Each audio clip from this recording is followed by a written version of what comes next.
Hey everyone, and welcome to The Explainer. I am so thrilled you're here. Today, we're unlocking what I like to call the secret code of music, transposing instruments.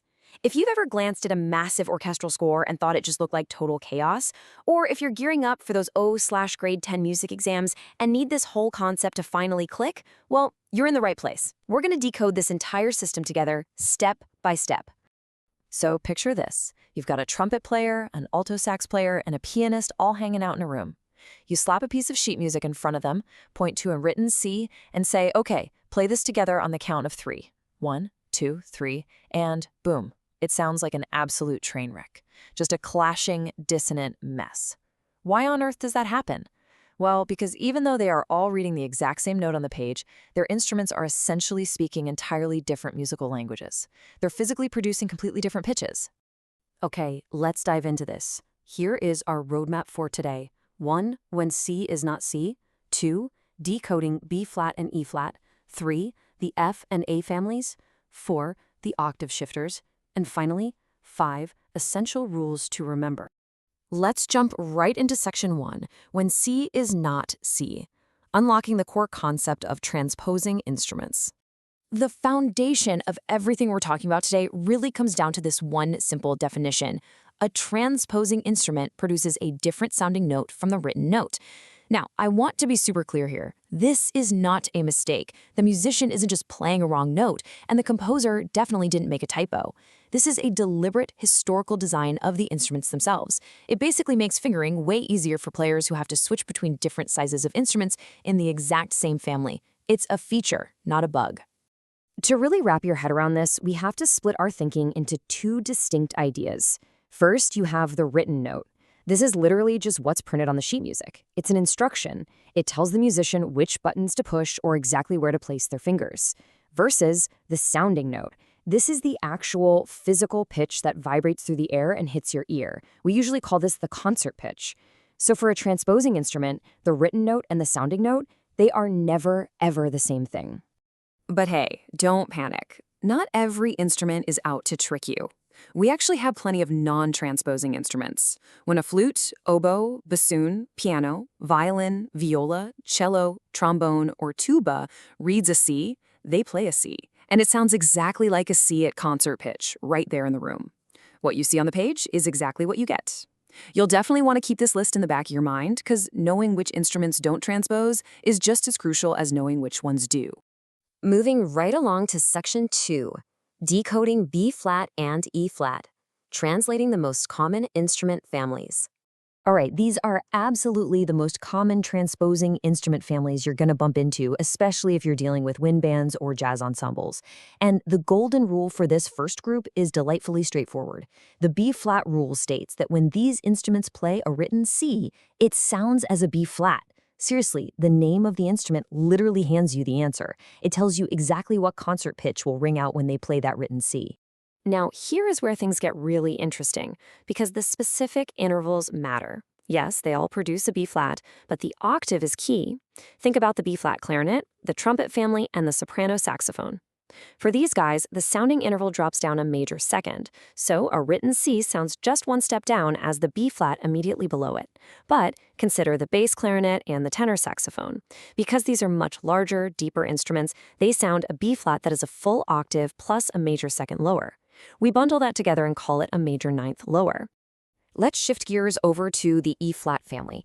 The underlying logic here stays exactly the same. The E-flat rule tells us that when these instruments play a written C, it sounds as some form of E-flat. But just like we saw with the B-flats, we need to nail down exactly which E-flat we're actually talking about. And this perfectly illustrates the wild range you can get within a single instrument key. Take the E-flat clarinet. It's a tiny, piercingly high instrument. So when it plays a written C, it actually sounds as the E-flat above the written C. That's an interval of a minor third higher. But then you go to the alto saxophone and the alto and tenor horns. They drop down to the E-flat below, making it a major sixth lower. And if you go all the way down to the absolute beast that is the baritone saxophone, that written C plummets more than a full octave down. That creates a massive sounding interval of a major 13th lower. All right, on to section 3. The F and A families, the perfect fifths and minor thirds. While B flat and E flat absolutely dominate the band world, the F and A instruments are total staples in the symphony orchestra, and the rule for the F family is just wonderfully consistent. A written C normally sounds as the F below. Let's run through the usual suspects: the French horn, the English horn, the basset horn, and the treble recorder. They are completely unified, no wild exceptions here. For every single one of these instruments, their sounding interval is exactly a perfect fifth lower than the written note. If you're prepping for an exam, definitely cluster these together in your brain. F instruments equal a perfect fifth down. Boom. And very briefly, we have the A rule. A written C sounds as the A below. Now, in standard orchestral writing, this almost exclusively applies to the A clarinet, which requires a sounding interval of a minor third lower. You might wonder why bother? Well, composers often pick the A clarinet over the standard B-flat clarinet for pieces written in sharp keys, simply because it makes the fingering so much smoother and more natural for the player.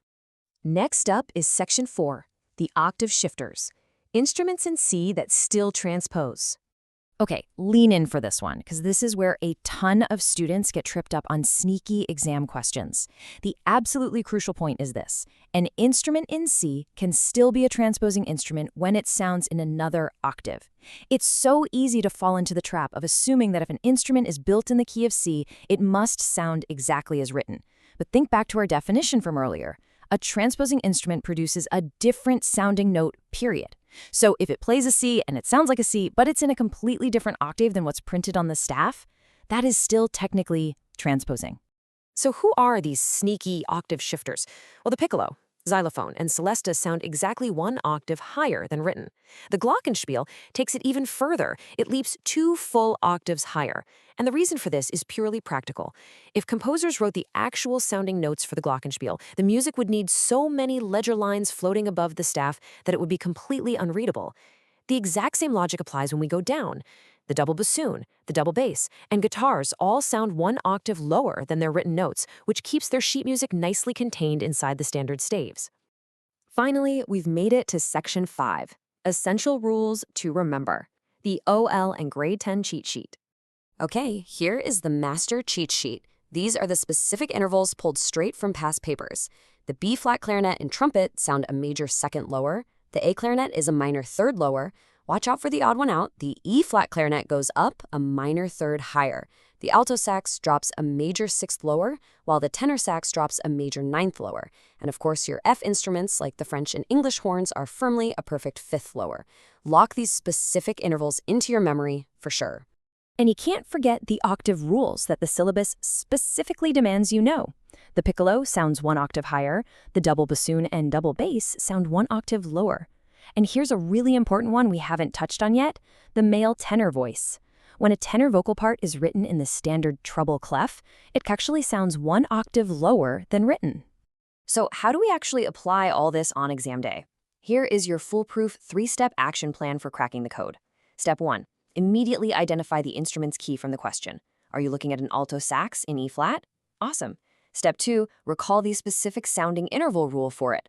For the alto sax, your brain needs to instantly fire off major sixth lower. Step 3, apply that interval to whatever written note they gave you to find the actual concert pitch. So if they hand you a written C, you literally just count down a major sixth, and boom, your answer is E-flat. It really is a simple, repeatable formula once those intervals are memorized. And that wraps up our explainer for today. We've taken what looks like a totally chaotic system of clashing notes and uncovered the highly structured, logical code running beneath it all. Now that you actually understand the mechanics of B-flats, E-flats, Fs, and all those sneaky octave shifters, I want to leave you with this thought. How will you listen to a symphony orchestra differently now? The next time you see a massive orchestral score, just remember the incredibly complex, invisible translation that is happening in real time by every single musician on that stage. Thank you so much for hanging out with me. Keep studying those intervals, and I'll catch you in the next explainer.